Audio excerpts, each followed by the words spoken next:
Pide Ventanilla, el podcast de los emprendedores que saben que emprender también es disfrutar, con María García Valle, porque el marketing de hoy es el dinero de mañana.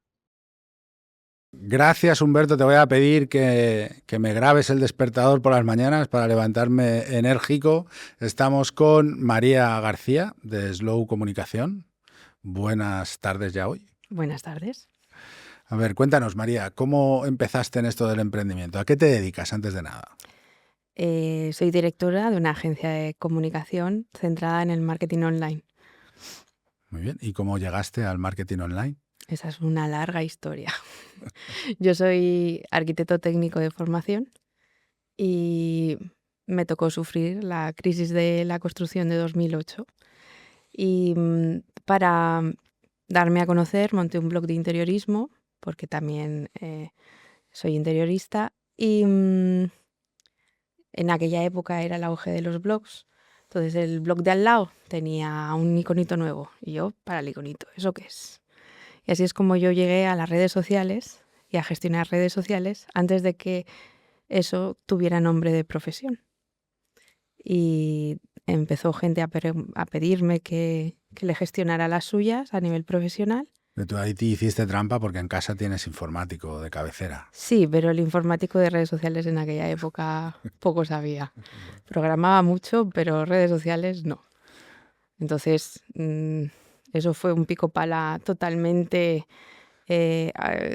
autodidacta, a base de mucho leer, a base de mucho trapichear y de hacer cosas que antes permitían las redes que ahora ya no permiten, como empezar a seguir mucho, dejar de seguir, o sea, experimenté con todo lo que pude y algo más. De hecho, gracias a eso, pues he llegado a los límites de lo que ya sé de muchas redes que hoy se puede hacer y que no se puede hacer y que te penalizan, pero no está escrito por ningún lado que te penalizan, pero sí te penalizan ciertas acciones.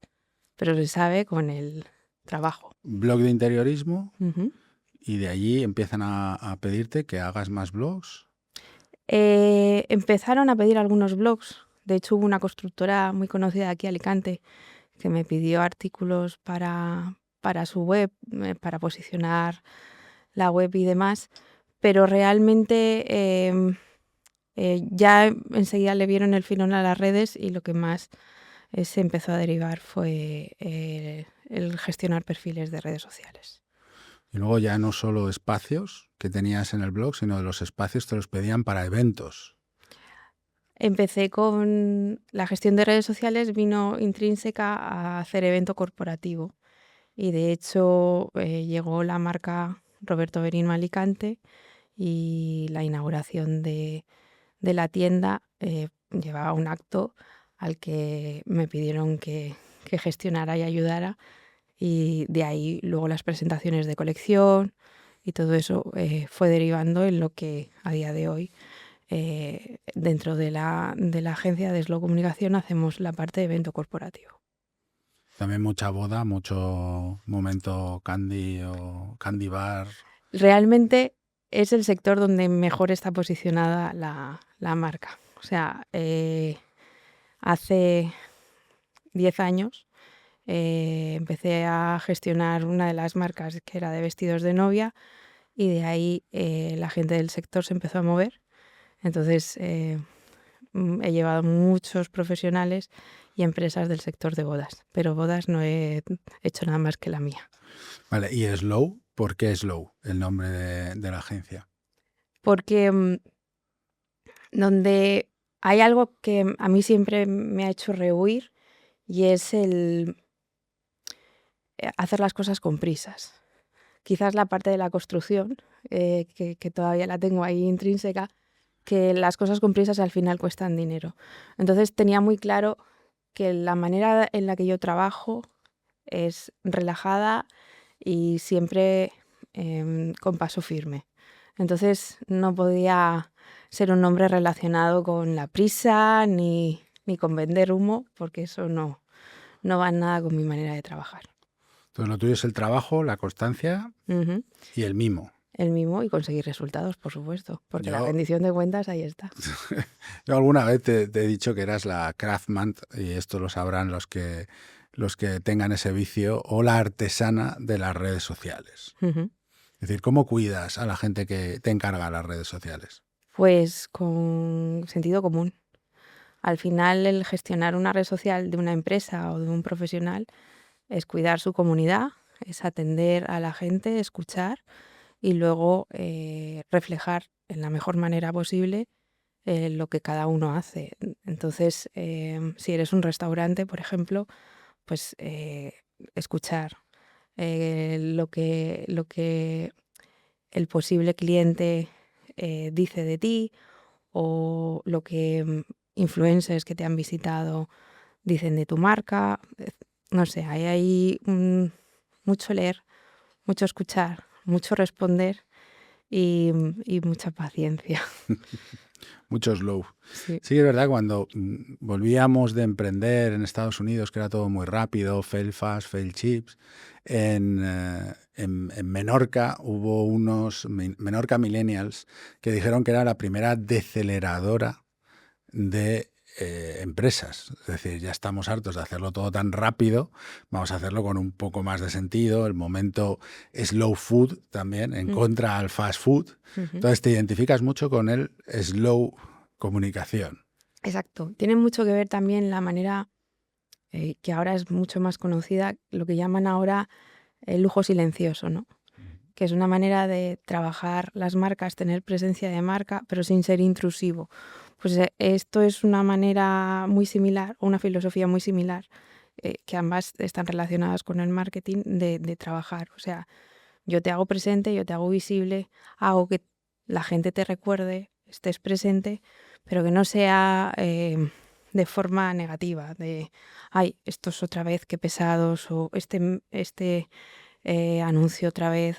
No, es algo que estás, suenas y el día que alguien se tiene que acordar, estás en la lista. Pero es un trabajo mucho más sutil. Visibilidad, pero sin fluorescencias, ¿no? Salir Eso a es, correr, pero sin que te vea Liz Passat eso con es, el outfit que llevas para... sin fosforito. Exactamente. Sí. Vale, y a ver, agencias de comunicación hay muchas. Ujú. Si yo tuviera que decirle a alguien que ya tiene una agencia de comunicación, mira, prueba Slow Comunicación, ¿qué le tendría que decir para que probara contigo? Realmente, el cliente que me ha venido de agencia, evidentemente todos tenemos que trabajar y demás, pero un poco lo que repiten hacia mí es que ellos han ido pasando de persona en persona, de que en la agencia había mucha rotación de gente, de que su comunicación la han ido llevando becarios o demás y no están siempre con la misma persona. En mi caso, he llevado comunicación de marcas de hasta 10 años y siempre han hablado conmigo. Entonces llega un momento en el que hay una relación absolutamente personal a la hora de entenderte y eso les da muchísima tranquilidad. O sea, es que llega un momento en el que mandas toda la estrategia y confían. O sea, es una dinámica de trabajo que acaba siendo muy cómoda porque has cogido el punto de lo que ellos querían que Entonces, transmitir. digamos que la gente que va de mano en mano en agencias, eso contigo se acaba, y Ujú. gente que aún no ha dado el paso a sacar ese servicio de redes sociales, o bien porque aún no tenía facturación, ahora empieza a tener facturación para invertir, ¿cómo les dices ven a la agencia? Realmente hay poca fe ante la red social, pero hay un cambio generacional que está ahí. Y hay que tener una web y hay que tener presencia digital, pero el refuerzo de la red social lo tienes que tener.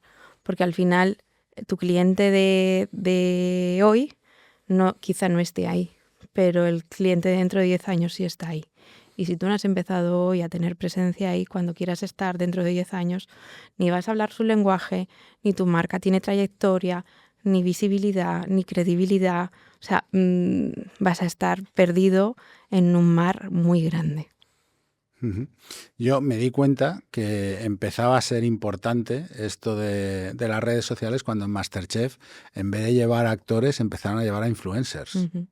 porque son más conocidos incluso que los actores. Así es, O así sea, que es. la red social, quieras que no, seas grande o pequeño, al final el cliente te va a buscar en redes para ver cómo comunicas Ujú. y aunque sea un marketing residual, como mínimo una presencia y poder comunicar de forma coherente, porque hay muchas personalidades en digital que son disonantes, es decir, no puedes coger y vender calidad y vender esto, ¿no? Entonces, ¿cómo lo afrontas tú eso? Yo les hago la comparativa de algo que casi todo el mundo conoce o que ya tienen como hábito adquirido, que es yo voy a un restaurante, voy a un hotel o ¿qué hago? Miro las reseñas de Google. Y antes eran las reseñas de otra plataforma, pero bueno, ahora es común ver las reseñas de Google. Pues el nuevo consumidor lo que hace es ver si tienes presencia digital. Entonces, si yo, por ejemplo, quiero saber si una marca se trabaja bien, me voy a ir a su Instagram o me voy a ir a su TikTok, que eso ya para muchos les queda como muy lejano. Ujú. Entonces, eso es importante que tú lo tengas bien cuidado y que tu mensaje llegue, que no esté, que esté abierto y que no esté actualizado desde hace 5 años. Cosas que tengas un logo del año de la Charito, como aquel que dice. O sea, que todo eso se siga renovando. Igual que tenemos que renovar las fachadas de un edificio a partir de de cierta cantidad de años, pues lo mismo tu presencia digital. Vale, estábamos hablando sobre los arquitectos, la facilidad que tienes tú para hablar con arquitectos, Ujú. porque estando hablando con una compañera que es arquitecta, me estaba diciendo, tengo una gestora de redes que es millennial, es de todo, pero no me aclaro con ella porque no sabe diferenciar una foto buena de mala, me pregunta cosas que no entiende el segmento del sector. Y yo me acuerdo que le dije, ¿quieres hablar con una persona que ha estudiado arquitectura y sabe hablar tu idioma? Y me dijo, sí, pásame el teléfono y enseguida te lo mandé. Mm. Es decir, estos segmentos que pueden que tienen que tener algo que ver con tu background, con tus antecedentes, ¿cómo los trabajas? Pues les da mucha tranquilidad que sepas el lenguaje, que sepas cómo se hacen las cosas, que sepas distinguir un muro de carga de una pared normal. No sé, peculiaridades que una persona que no sabe construir, pues no entiende, lógico y normal. Que pueden saber mucho de marketing online, pero en la parte de la construcción, pues van pez. Y luego el trabajo de la imagen, el trabajo del vídeo, o sea, en diseño y en arquitectura es muy importante no modificar ciertas cosas. Entonces tú no puedes llegar y recortar una imagen y que algo no importante del diseño desaparezca, porque tienes que adaptar esa imagen al formato de la red social o, o ciertas cosas que ya van como muy, muy dadas dentro del mundo del diseño, del interiorismo o de la arquitectura. Entonces, es complicado para un profesional de la arquitectura traducir todo eso a una persona que no entiende de Sí, construcción. esto era porque la community manager había cogido la foto más oscura de todas. Estaba el arquitecto cabreadísimo. Hemos hecho una casa donde casi todos son cristales para coger la luz y me pone esta imagen que los profesionales de la arquitectura como que es una extensión de su marca o el estilo que tienen a la hora de proyectar, lo quieren cuidar también con la marca, ¿no? Así es. Y va muy, a la hora de trasladar todo eso, va muy relacionado qué proyecto pones, cuál es el siguiente proyecto que vas a decir. Tiene unas normas preestablecidas que tú tienes que saber. Hay cosas que no se pueden mezclar o hay cosas que no se que pueden obviar. Entonces, todo eso para cogerle el punto al profesional y cómo trabaja ese estudio o esa empresa y no liarla, como aquel que dice, tienes que tener mucho conocimiento de lo que estás haciendo. Pero igual con el resto de perfiles, al final llevar un cliente es hacer un pequeño máster de lo que ese cliente es y a lo que se dedica. Entonces, igual que llevaba comunicación de zapatos y era capaz de responder si el zapato me iba a ir bien o no me iba a ir bien, pues a base de haber estudiado mucho al cliente, tú le respondías a la persona que tenía la duda y el diálogo siempre era fluido y dabas un apoyo que a ellos les daba muchísima tranquilidad después de mucho tiempo de trabajo. ¿Es el cliente más difícil que tienes? El de arquitectura, sí. Sí. El más difícil junto quizá con la medicina. Son los dos sectores, quizá la medicina por desconocimiento de ciertos protocolos y conocimientos y te lo tienes que aprender y lo tienes que preguntar mucho porque evidentemente queda muy mal que digas algo si no es como tiene que ser, al igual con la arquitectura. O sea, de repente no puedes decir que algo es pizarra y luego no lo es. Ujú. O estás poniendo en evidencia la profesionalidad del cliente y tienes que saber mucho de lo que estás hablando para que eso no pase. Hay una frase que a mí me gusta mucho y te voy a pedir que luego la digas, porque si no, no vamos a poder hacer una promo Claro. con la frase. Pero aquellos clientes que aún no saben que te necesitan, a mí me hace mucha gracia cuando veo por la calle los escaparates tan denostados y luego digo, bueno, pues o muy trabajados los escaparates Ujú. y luego te metes en la página web y es un horror de página web, que es difícil de navegar, está todo mezclado, ¿no? Tiendas de ropa, que tú dices, macho, ¿cómo pueden cuidar tanto un escaparate físico y no el digital? ¿No? Entonces, a estas personas que aún no han dado el salto a lo digital, Les diría que llegan tarde, pero que llegan a tiempo. Que si quieren tener un futuro no cercano, sino de aquí a 10 años, es el momento de empezar a trabajarlo. Es el momento de tener claro que poco a poco dentro de tu día a día qué presupuesto vas a destinar a cuidar tu escaparate digital y sobre todo invertir. O sea, igual que en su momento muchas empresas invirtieron en tener una gran valla publicitaria y te dicen, es que, ¿quién me va a ver? Invertiste en tener un faldón en un periódico o en una valla publicitaria, porque no vas a invertir en lo digital. Es un tráfico que tú no sabías si te llegaría o no te llegaría cuando lo hiciste, quién leería ese periódico o quién vería esa valla en la rotonda.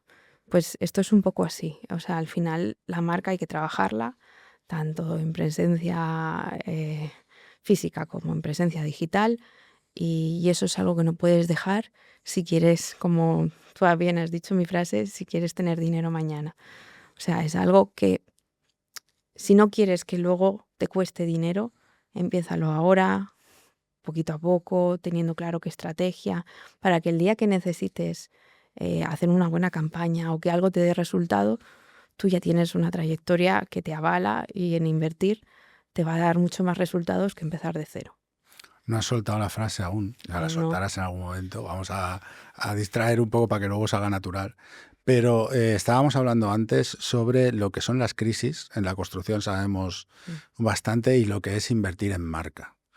Yo creo que la primera vez que cambiamos de nombre una empresa llevábamos invertido en blogs, publicidad, 80.000 euros y nos dimos cuenta que el nombre era malo y que tenía rechazo al público y tocó volver otra vez al principio y 4 años de trabajo también posicionando esa marca. Ujú. Es decir, ¿qué consideración tienes tú en cuanto a cuidar la marca? Es tu bebé. Es un bebé que hay que cuidar y hay que hacerlo crecer. Y como todo tiene sus etapas. O sea, el logo que hoy tienes, evidentemente no va a ser el logo de dentro de 15 años, porque tu marca ha de evolucionar con la sociedad en la que está. Entonces, siempre te tienes que ir adaptando, esto no es algo estático. A día de hoy usamos Instagram, usamos Facebook y hace unos años estaban usando otras redes sociales que han desaparecido y a lo mejor en 10 años las que estamos usando ahora desaparecen. Pero todo eso, si tú lo trabajas bien, si tú lo sigues evolucionando poco a poco y de forma natural, llegará a lo que tenga que ser, ¿no? Pero siempre con la misma coherencia y con la misma estrategia de ir haciéndolo con una base sólida. ¿Una marca te puede salvar de una crisis? Sí. Una marca, un buen nombre te salva. Te salva y te hace continuar. No lo digo yo por que de repente sea una erudita, sino porque lo he visto en plenas crisis, que las marcas que se trabajaron bien sobrevivieron a ello y siguen siendo marcas reconocibles. Porque, a ver, yo con logo ha habido muchas veces que no he querido entrar. Es decir, en el momento que dices, este logo está poco actualizado, como normalmente son diseños del propio dueño de la empresa que tiene metido en ese logo mucho más sentimiento que no negocio, porque claramente te das cuenta de que no funciona. Ayer vi yo una marca, no voy a decir el nombre, pero que cada vez que la veo digo lo de esto es una mierda pinchando un palo. Veo la mierda y veo el palo. Y cada vez que lo veo, eso es lo que me viene.